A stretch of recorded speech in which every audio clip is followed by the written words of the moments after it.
Lockdown के दौरान जहां एक और बेजुबान जानवर व पक्षियों को दाना डालकर उनका पेट भर रहे हैं, तो कोई उनकी जान बचाकर मानवता की मिसाल पेश कर रहे हैं। अपने पेशे के अनुरूप ये हैं ज्योतिषाचार्य पंडित अजय व्यास और मां शिप्रा तेराक दल के सचिव संतोष सोलंकी। जहां पंडित अजय व्यास का कार्य ज्योतिष का है, वहीं संतोष सोलंकी का कार्य नदी में डूब रहे लोगों को बचाना। किंतु अपने पेशे के अनुरूप कोई पक्षियों को भोजन तो कोई पक्षियों की जान बचाने का कार्य इस लॉकडाउन में कर रहे हैं। खींच लो। वो है ना उसकी डोर फेंकना मत उसको, अभी एकदम मत छोड़ना, वो पूरे निकाल नीचे ले आओ अभी पकड़ना उसको, एकदम छोड़ना मत हो भैया, एकदम मत छोड़ना उसको।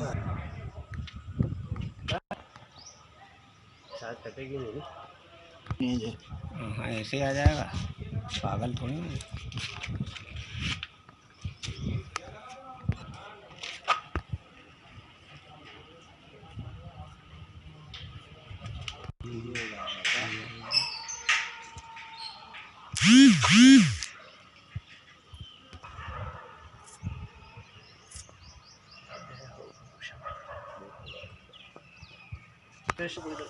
ये इधर पेट्रोल में भरा था पानी है। ये पी गया पानी में होगा तो ना लगता भड़का हुआ भड़का हुआ पानी के लिए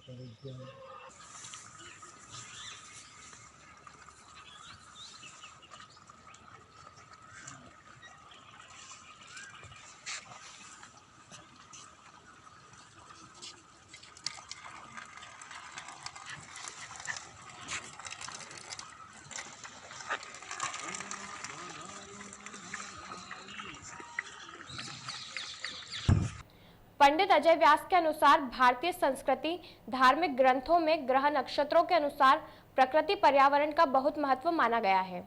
प्रकृति पर्यावरण से जुड़े जीव होते हैं जिनको जल अन्न देने से पुण्य लाभ 84 कोटि योनि का फल प्राप्त और मोक्ष मिलता है।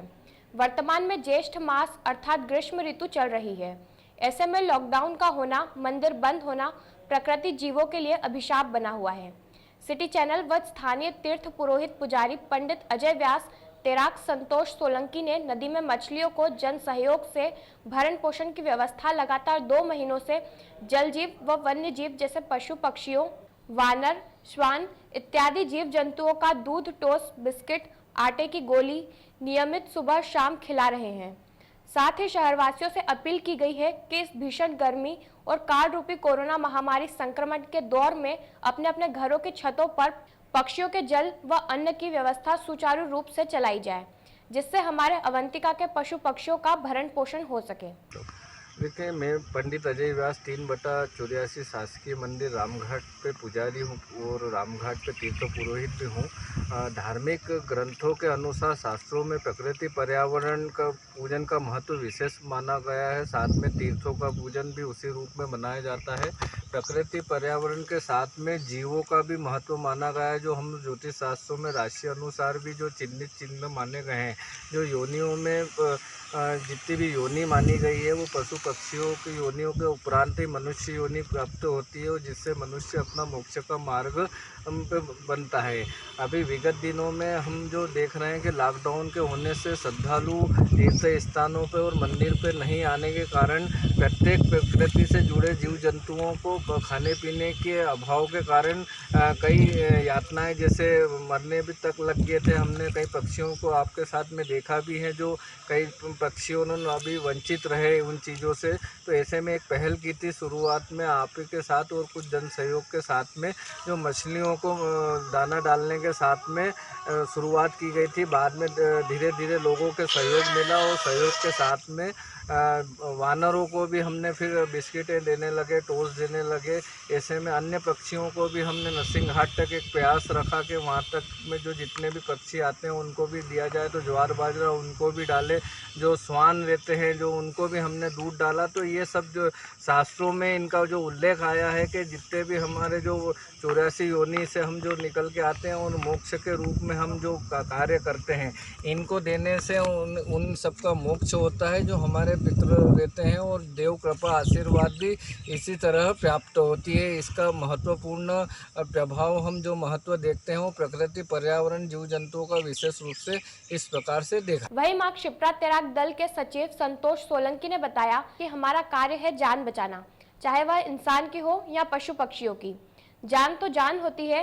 रामघाट क्षेत्र के आसपास जो भी पक्षी पानी पीते वक्त नदी में गिर जाते हैं अथवा मंदिरों के ऊपर किसी डोरी में फंस जाते हैं तो संस्था के माध्यम से उन्हें बचाया जा रहा है। अभी कई कबूतरों की जान बचाई जा चुकी है।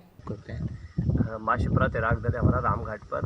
हम लोग यहाँ पर डूबतों की सेवा करते हैं। जो भी डूबते हैं उन्हें लोगों को डूबने से बचा लेते हैं। वो बचाकर हम लोग सुरक्षित उनको बाहर देते हैं। इसी दौरान अभी लॉकडाउन चल रहा है। लॉकडाउन दौरान यहाँ रामघाट पर कोई भी श्रद्धालु और अन्यथा कोई लोग नहीं आ पा रहे हैं। ऐसे में यहाँ पर जो पक्षी उन्होंने कई जैसे जंगली में अड़ जाते हैं, रस्सियों में बंधे हुए जाते हैं, उनको निकालने का कार्य चल रहा है। ऐसे कई पानी में भी डूब जाते हैं, उनको भी हम लोग निकाल लेते हैं। कुछ समय हम लोग इस तरह से भी सेवा दे रहे हैं राम घाटों पर कि कई पक्षी के डूब के नहीं मर जाए या किसी भी पक्षी को कोई प्रॉब्लम नहीं हो। कुछ खाने वगैरह वाली व्यवस्था भी हम लोग शाम को उनको करते हैं।